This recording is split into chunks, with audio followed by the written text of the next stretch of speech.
I knew I was finished the moment Roger's eyes flickered past me to the next agenda item. 3 years of 80-hour weeks. 3 years of missed birthdays, canceled vacations, and cold dinners in empty offices, all dismissed with a corporate smile and a PowerPoint slide labeled Budget Adjustments. As you can see, despite Mia's cost-saving initiatives, we're implementing across-the-board bonus reductions. Your department is lucky to still exist. The CFO's voice carried that familiar, condescending edge as he looked directly at me. Questions? My throat closed around unspoken words as 27 pairs of eyes turned toward me. The woman who'd pulled their company from the brink of bankruptcy with $3.8 million in savings sat silent, nodding professionally like this was all reasonable. Like I hadn't just been robbed in broad daylight. I didn't cry. I didn't scream. I didn't flip the conference table. I simply pulled out my phone under the table and sent the email I'd drafted 3 days ago when I first heard rumors of the bonus cuts. Subject line: Activation Protocol, Sunrise.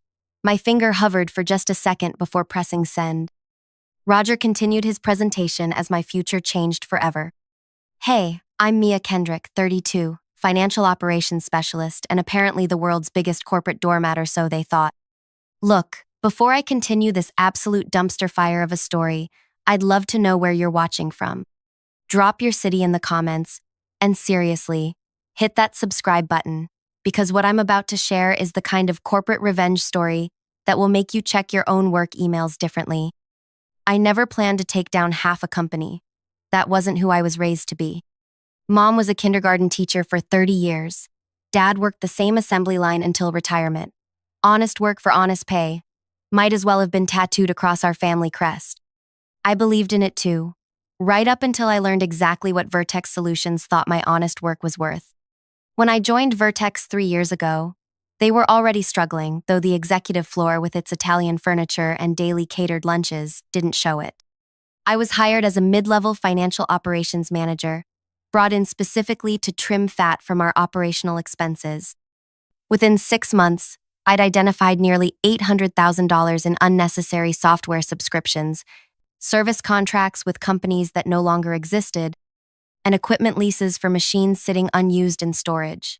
My boss at the time, Franklin, was thrilled. The executive team took me to dinner.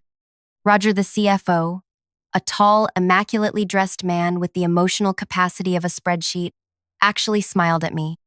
"You've got quite an eye for efficiency, Mia," he'd said, swirling expensive whiskey in a crystal glass. "We need more people who understand the bottom line." I preened under that validation like a starving person offered crumbs. That's the thing about being underestimated your whole life. Even the smallest recognition feels like a feast. When the pandemic hit, Vertex hemorrhaged clients. While other executives panicked, I saw opportunity. I created a financial triage system, renegotiating every major vendor contract, identifying tax incentives the company had missed, and restructuring our entire accounts receivable process. 16-hour days became my norm. My boyfriend left after I missed our anniversary dinner because I was finalizing a proposal that would save the company $1.2 million annually. "The job will always take whatever you give it, Mia," he said, packing his things, "but it will never love you back." I should have listened. Instead, I worked harder. By the 18-month mark, I had saved Vertex approximately $3.8 million, nearly 30% of our annual operating budget. The company avoided layoffs when our competitors were gutting staff. Roger presented my strategies to the board as finance department initiatives without mentioning my name. I told myself it didn't matter who got credit as long as jobs were saved. What a fucking idiot I was. Last month, I overheard Roger in the executive bathroom. The one I wasn't supposed to use but did anyway because the women's room on our floor was perpetually out of order. He was on the phone, laughing. The board approved the executive compensation package, he said to whoever was on the line. No, they bought the whole austerity measures pitch. "We're announcing departmental budget cuts next week, but don't worry, our bonuses are locked in. I'm thinking Tuscany this year, not just the Hamptons." I froze in the stall, toilet paper suspended midair. The company wasn't struggling anymore. They were cutting our budgets. my budget to inflate executive bonuses. That night, I didn't sleep. Instead, I did something I'd never done before. I used my system's access to look at the compensation structure. What I found made me physically ill. My initiatives had saved the company $3.8 million, and the executive team had allocated themselves $2.9 million in bonuses. My own bonus, which I'd been counting on to finally put a down payment on a house, was being cut from the promised $60,000 to $8,000. For the next week, I smiled through meetings. I collaborated on projects. I made coffee runs for my team. And every night, I went home and methodically documented everything. Every client relationship I'd personally salvaged. Every system backdoor I'd discovered while implementing cost-saving measures. Every password and access code that technically should have been changed but never was, because IT was too understaffed after their budget optimization. Every executive meeting note that contradicted what employees were told. I created 3 secure drives, one with copies of all communication proving my contributions, one with detailed client information including personal preferences and contract vulnerabilities, and one with system access documentation that would make any security officer faint. The third drive wasn't just passwords. It was a catalog of every shortcut, every overlooked security protocol, every backdoor that allowed our systems to function despite years of patchwork updates. Information worth millions to competitors, or worse, hackers. I wasn't planning to use any of it. Not yet. This was insurance, I told myself. Protection. Then came the meeting. Budget cuts. Department lucky to exist. Roger's eyes sliding past me to the next agenda item. The email I sent during that meeting was to my personal attorney, a woman I'd gone to college with who specialized in whistleblower protections and employment law. Everything I'd documented, legally obtained through my legitimate work access, was now in her secured server. As the meeting ended, Roger caught my elbow. "Mia, I hope you understand these decisions aren't personal. Everyone needs to tighten their belts." I looked at his wrist where a new Patek Philippe gleamed. A $95,000 watch I recognized from the catalog my ex used to browse. Just for fun. "Of course," I said with a plastic smile. "We're all in this together." That afternoon, I cleared my desk methodically. Not everything. That would raise alarms. Just personal items. Gradually. Over hours. The framed photo of my parents. The stress ball shaped like Jupiter. The spare phone charger. My desk looked normal. Just slightly more minimalist. At 6:12 p.m., I submitted my resignation letter effective immediately. Citing personal reasons, I blind copied my attorney. By 6:14 p.m., my company access was revoked. Standard protocol. By 6:20 p.m., Roger was calling my cell. I didn't answer. At 6:45 p.m., I received an email from HR requesting an exit interview and reminding me of my non-compete clause. At 8:30 p.m., I was sitting in my attorney's office as she reviewed my documentation. "They really had no idea what you were doing?" she asked, scrolling through spreadsheets of my achievements. "These savings are extraordinary." "They knew I was cutting costs," I said. "They just didn't care how as long as the numbers worked." "And you're certain about these executive bonuses?" I showed her the screenshots. Her eyebrows nearly hit her hairline. "Mia, this isn't just unfair.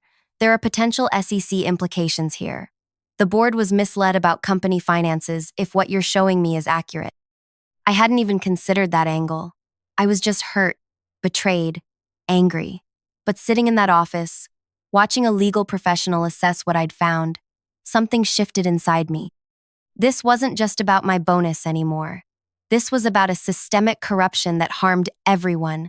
The employees who were underpaid, the clients who were overcharged, the shareholders who were misled. "What do you want to do with this?" she asked finally. For the first time in 3 years, I allowed myself to consider what I actually wanted, not what would best serve Vertex. The realization was both terrifying and exhilarating. "I want what I've earned," I said simply, "and I want them to never do this to anyone else." The plan we formulated wasn't flashy. It wouldn't make headlines or go viral, but it would work, and it would hurt exactly the people who deserved it. Step 1 happened the next morning. I reached out to Darius Johnson, our biggest client, under the guise of saying goodbye. Darius and I had developed a genuine friendship over years of solving his company's problems. Problems that Vertex often created, but that I cleaned up. You're leaving? After everything you've done for them? His disbelief was evident even over the phone. Mia, no offense, but Vertex is nothing without you. Who's handling our account now? They haven't said, I replied truthfully. I just wanted to thank you for the opportunity to work together. There was a pause. Let's have coffee next week, he said finally, to properly say goodbye. I agreed, knowing exactly what would happen at that coffee meeting. Step 2 was more delicate. I contacted 5 key team members, all underpaid, all brilliant, all essential to Vertex's operations, and informed them I'd be starting a consulting practice. No offers, no solicitation, just information. 3 of them immediately asked if I was hiring. Step 3 was the most satisfying. Through my attorney, I sent a formal letter to the Vertex Board of Directors, outlining specific financial discrepancies between what they had been told about the company's financial health and what the executive team was actually doing. I included evidence of my contributions, the subsequent executive bonus structure, and the misleading budget cuts narrative. I made no demands. I simply provided information as a recently departed employee, concerned about corporate governance. Then I waited. It only took 2 days for the first domino to fall. Roger called, his voice strained. Mia, I think there's been a misunderstanding. We'd like to discuss your resignation. I'm sorry, who is this? I asked, though I knew perfectly well. His laugh was nervous. It's Roger Daniels, Mia. From Vertex. Look, the board has some questions about your departure. And frankly, we'd like to revisit your compensation package. How interesting, I said, keeping my voice neutral. I was under the impression that everyone needs to tighten their belts. Budget cuts, right? The silence told me everything I needed to know. I'm busy at the moment, Roger. My attorney will be happy to schedule a meeting if you'd like to discuss anything further. I hung up before he could respond. What Roger didn't know, what none of them knew, was that I had already secured meetings with 3 of Vertex's competitors. Not to leak information or violate any agreements, but to discuss potential consulting opportunities where my cost-saving expertise might be valued appropriately. What followed was the strangest 2 weeks of my professional life. I rented a small office space downtown, created a simple website, and started reaching out to industry contacts, all perfectly legal activities that violated no non-compete clauses. I didn't poach clients. I didn't need to. The coffee meeting with Darius happened at a small cafe 3 blocks from the Vertex building. Intentionally close. I arrived early, ordering a simple black coffee while watching the door. When Darius walked in tall, commanding, with the confident stride of someone who controlled a $50 million annual budget, I noticed he wasn't alone. Victor Chen, Vertex's VP of Client Relations, trailed behind him like an anxious shadow. Mia, Darius embraced me warmly while Victor stood awkwardly to the side. And look who I ran into on my way here. What a coincidence. The tight smile on Victor's face told me exactly how much of a coincidence it wasn't. Victor, I nodded professionally. Settling in with the Darius Johnson account? Actually, Darius interrupted. That's partly why I asked Victor to join us. Vertex has informed me they're restructuring their client management team. Apparently, some of the accounts I've been discussing with you over the past year aren't in their records. I took a slow sip of coffee, maintaining eye contact with Victor. How strange. Victor cleared his throat. There seems to be some missing documentation. Transition issues. I'm sure we can sort it out.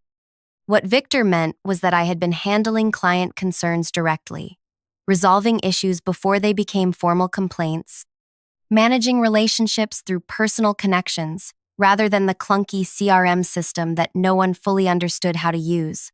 All of this had been celebrated when it saved accounts. Now, it was a liability.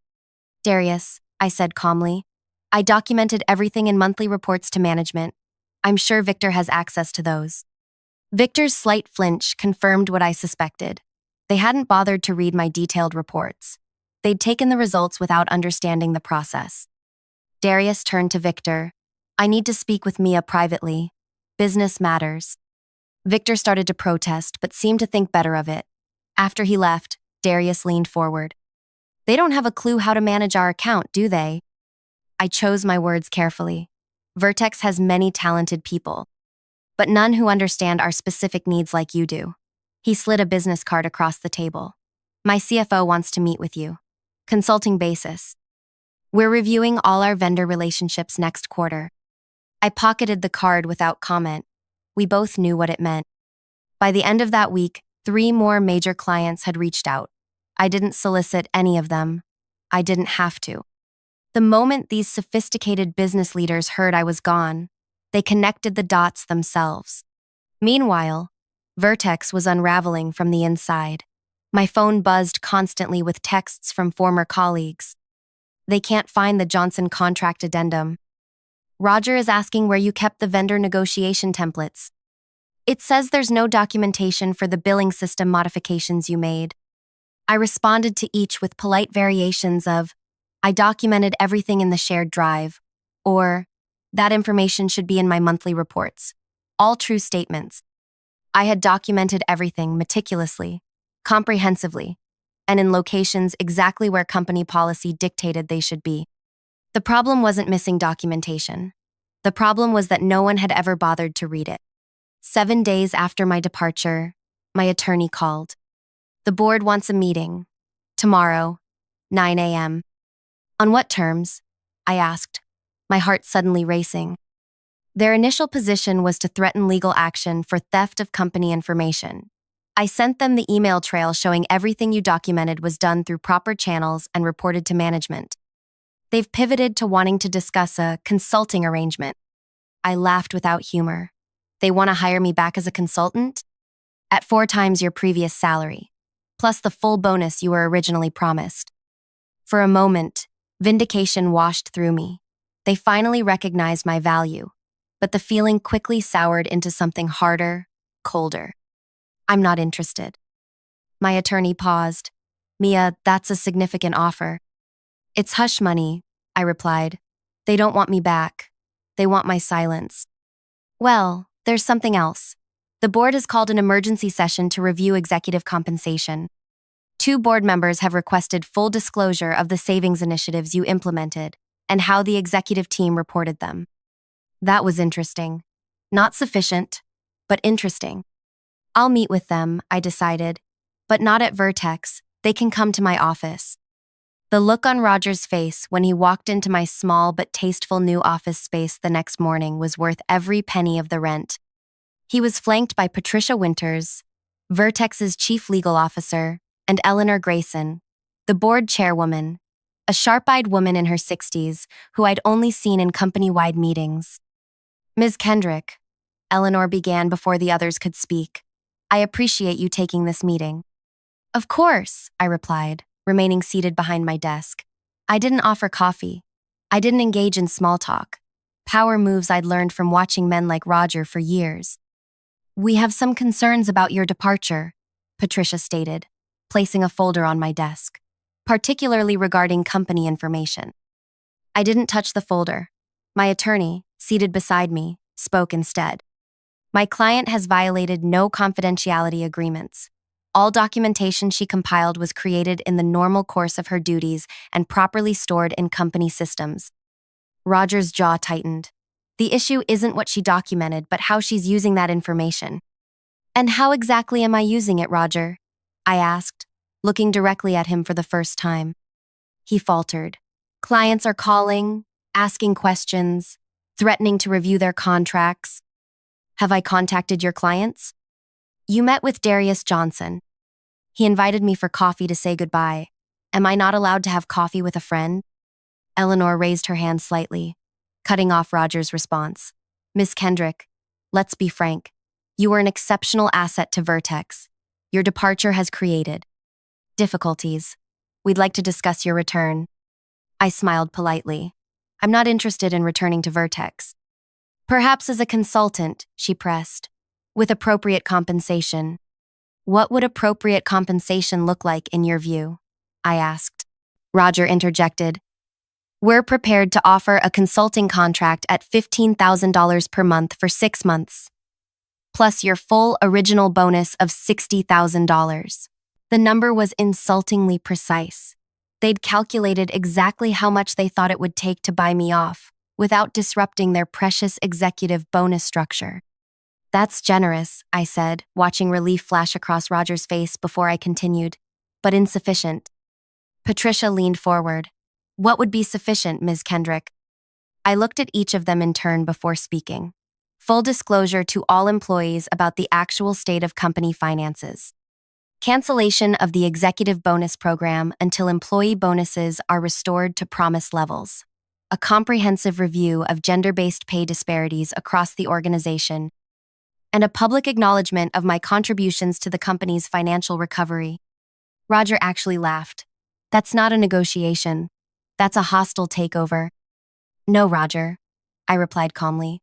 A hostile takeover would be me accepting positions with North Star Solutions, Vanguard Tech, and Meridian Group, all of whom have approached me, and bringing my intimate knowledge of Vertex's operational weaknesses to your 3 biggest competitors. The room went silent. You signed a non-compete, Patricia reminded me quietly. My attorney smiled, which only prevents her from working for competitors within a 50-mile radius for 6 months if she receives her contractually guaranteed severance and bonus. Since Vertex failed to honor the bonus commitment, the non-compete is unenforceable. Basic contract law. Eleanor's eyes narrowed slightly as she studied me. What exactly do you want, Ms. Kendrick? Justice, I replied simply. Not just for me. For everyone at Vertex who created value only to have it redirected to executive pockets. Roger stood abruptly. This is absurd. She's trying to dictate company policy. She has no standing. Sit down, Roger, Eleanor said, her voice steel beneath silk. She turned back to me. The board was not fully informed about how the savings you generated were being allocated. That is being addressed separately.